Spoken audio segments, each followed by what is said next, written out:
43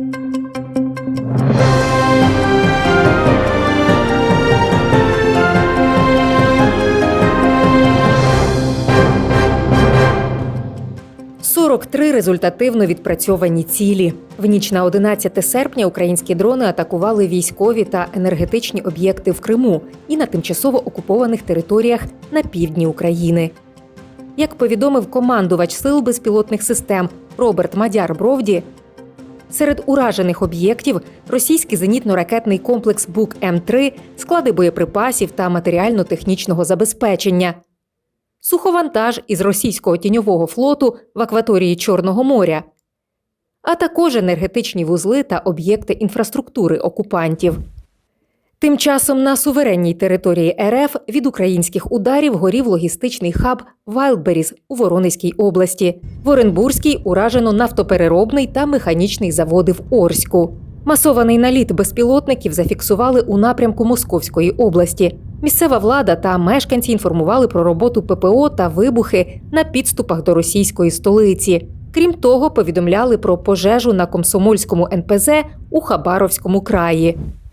У Верховній Раді України зареєстрували проєкт постанови про встановлення Дня захисту прав української громади Криму. Новий пам'ятний день пропонують відзначати на державному рівні щороку 28 серпня, бо саме у цей день у 1918 році на півострові відбувся перший з'їзд українських організацій Криму. За його результатами створили Краєву українську раду.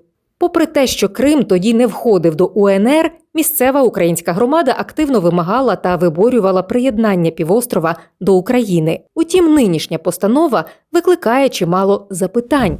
Ви знаєте, якщо б Крим признали...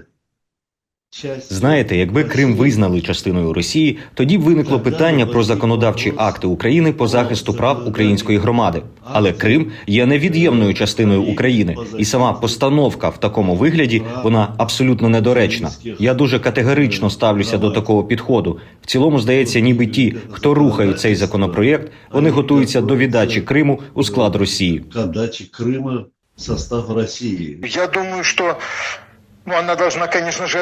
Я думаю, що вона, звісно, повинна всіх тільки об'єднувати, але при неправильній постановці питання можуть виникнути суперечки. Я не думаю, що нам всім це потрібно, тому що захист Криму – це не тільки дати встановлені. Це цілий цикл заходів і дій, які ми всі повинні планувати.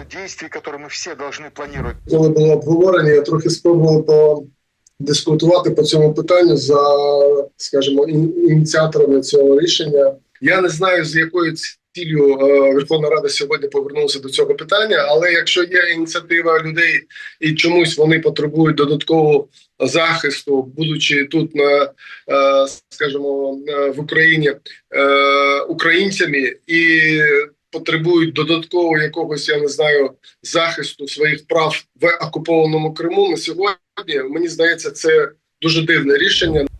Кримсько-татарська правозахисниця Ленія Умерова, звільнена з російської в'язниці, під час неформального засідання Ради безпеки ООН заявила, що Росія системно застосовує незаконні затримання, ізоляцію, сфабриковані адміністративні та кримінальні обвинувачення і катування для утримання українських цивільних у неволі. Вона розповіла про власне незаконне затримання російськими силовиками після того, як наприкінці 2022 року поїхала до окупованого Криму, щоб бути поруч із тяжкохворим батьком.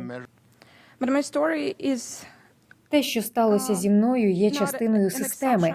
Росія використовує незаконні затримання, ізоляцію, сфабриковані адміністративні та кримінальні обвинувачення, катування і так звані карусельні затримання, щоб утримувати українських цивільних у неволі на окупованій території. 11 серпня – день народження ветерана АТО, учасника громадянської блокади Криму Енвера Веліляєва, місце перебування якого залишається невідомим із 24 лютого 2022 року. Зв'язок із чоловіком обірвався, коли він перебував у Мелітополі.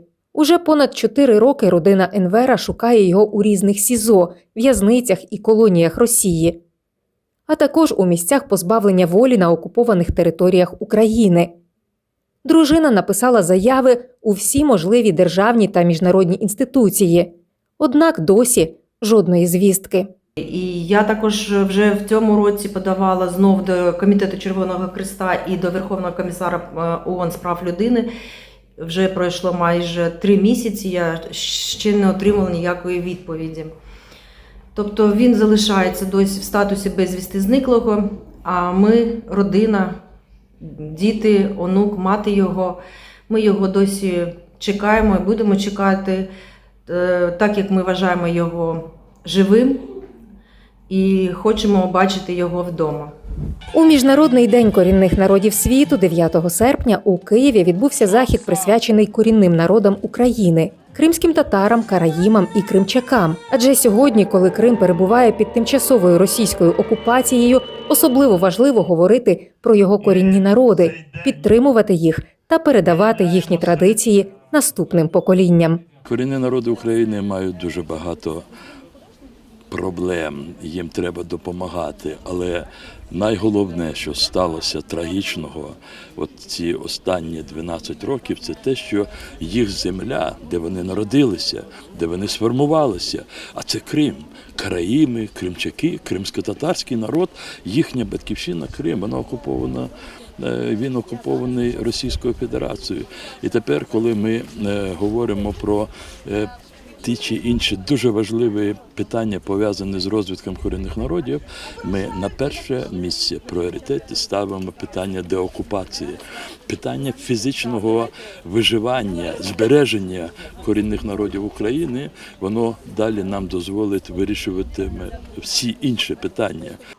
Для відвідувачів заходу діяли кримсько-татарська, караїмська та кримчацька локації, виставки і ярмарок майстрів, де можна було відчути Крим, зануритися в історію, традиції і побут цих 3 народів, що сформувалися на території Криму і не мають іншої батьківщини, окрім Криму.